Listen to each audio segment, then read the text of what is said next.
O ananás terá aparecido aqui nas ilhas, não só São Miguel, mas nas ilhas, no contexto da colonização do Brasil, portanto, do nosso Império Ultramarino, portanto, em que parte dele ficava, uma parte importante dele ficava em zonas tropicais e, portanto, ele terá passado por aqui, terá sido aqui uma planta ornamental, uma planta também portanto, para utilização, mas sem valor económico e essa utilização praticamente não deixa rastro. A primeira vez que há documentos a falar do ananás dos Açores, e entende-se aqui o ananás dos Açores como o ananás de São Miguel, porque realmente é só nesta ilha em que esta cultura vai existir e vai adquirir importância económica. A primeira vez que se fala então disto é no Diário da Guerra Civil do Marquês de Sá da Bandeira. O Sá da Bandeira esteve aqui refugiado na Quinta da Bela Vista, que pertencia ao cônsul inglês William Harding Reid. No contexto da Guerra Civil esteve aí refugiado, 3 ou 4 meses, se não me engano, portanto o tempo que levou até que eles conseguissem fazê-lo fugir num navio inglês. E durante esse tempo ele foi escrevendo as suas memórias, o seu diário nessa Quinta da Bela Vista, da qual não podia sair. E ele, nesse diário, ele faz uma referência, ele descreve a quinta, os jardins, os pomares, ele não tinha mais nada que fazer, portanto faz uma descrição bastante... E nesse diário ele descreve uma estufa com 600 ananases. E depois faz um acrescento, os ananases são um fruto. O que faz pensar que o ananás não seria uma coisa de conhecimento comum no Portugal da altura, apesar de termos o Brasil, o Império Ultramarino, ou de termos tido o Brasil, já nessa altura já não o tínhamos. Portanto, ele faz essa referência.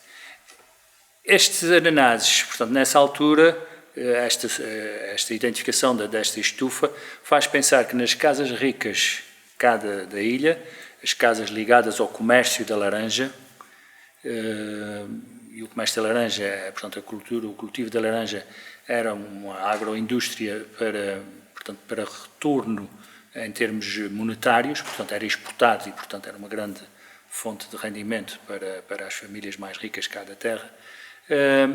De modo que essas famílias eram pessoas educadas, muitos estudavam no estrangeiro, e esse gosto pelas plantas exóticas, pelas frutas exóticas, terá vindo desse contato com o mundo anglo-saxónico, com o mundo francês.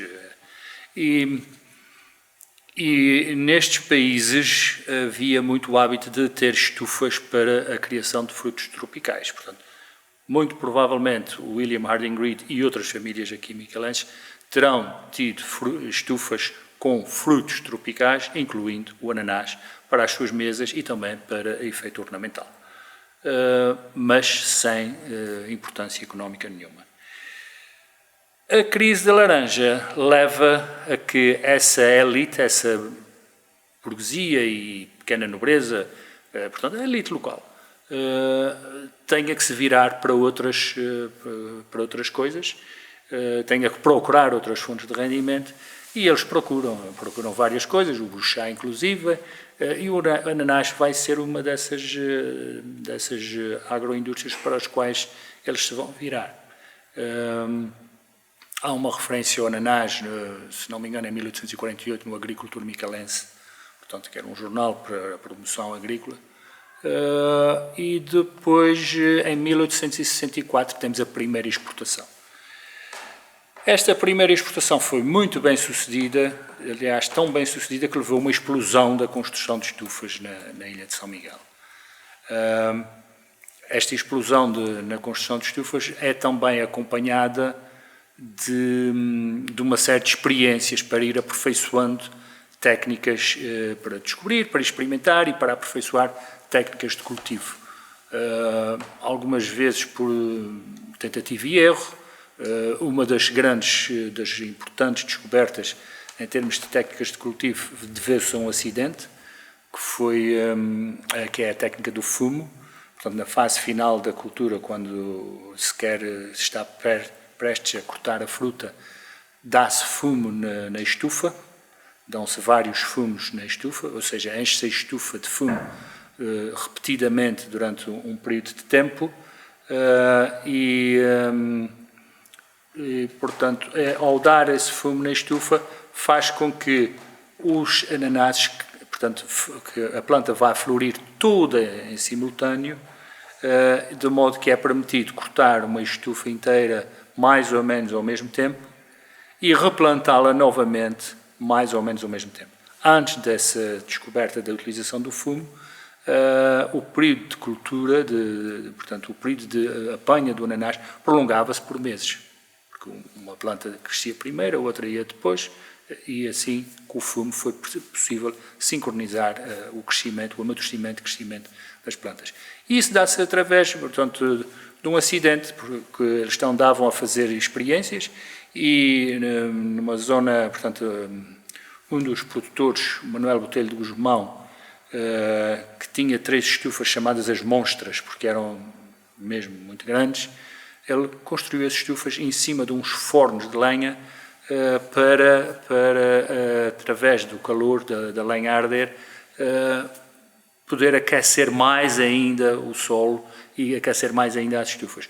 Houve uma das abóbodas que rebentou, portanto houve um acidente, a abóboda rachou, o fumo entrou dentro da estufa, o homem pensou que tinha a cultura perdida, mas depois, quando não vai ver, toda a estufa floriu ao mesmo tempo. De maneira que, a partir daí, passou-se a dar fumo dentro das estufas. E outras experiências que foram fazendo, como é normal. De qualquer maneira, o certo é que entre essa primeira exportação em 1864 e o início da Primeira Guerra Mundial, a cultura do ananás multiplicou-se exponencialmente, o número de estufas cresceu imenso, os preços que a fruta atingia nos seus mercados preferenciais, portanto, tanto na Alemanha como na Inglaterra, França também, mas essencialmente o mercado de Hamburgo era muito importante, o mercado de Londres era importantíssimo, de modo que a cultura do ananás revelou-se altamente rentável. Com a Primeira Guerra Mundial, portanto, o ananás sussurrou, entrou em crise, numa crise tremenda. Costuma-se dizer que o ananás é um fruto da paz, porque tanto na Primeira como na Segunda Guerra Mundial houve uma crise profunda.